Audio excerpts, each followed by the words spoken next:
Let's go. Ask for money and get advice. Ask for advice, get money twice. I'm from the dirty, but that Chico nice.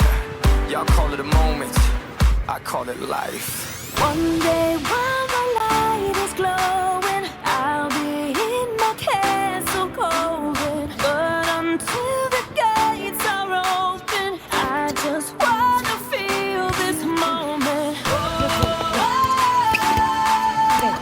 I just wanna feel this moment. I just wanna feel this moment. This worldwide,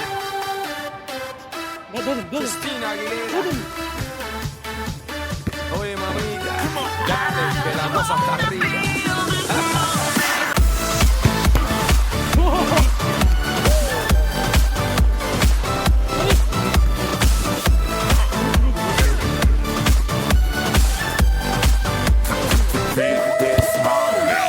Reporting live from the tallest building in Tokyo. Long way from them hallways. It was O's and O's. They counted always. Real fat all day. Now, baby, we can parlay. Oh, baby, we can party.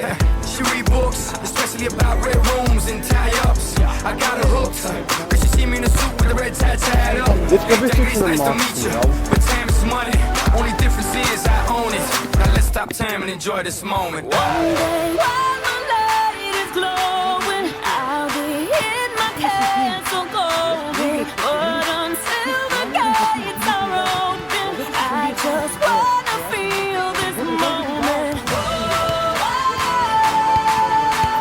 I just wanna feel this moment. I just wanna feel this moment.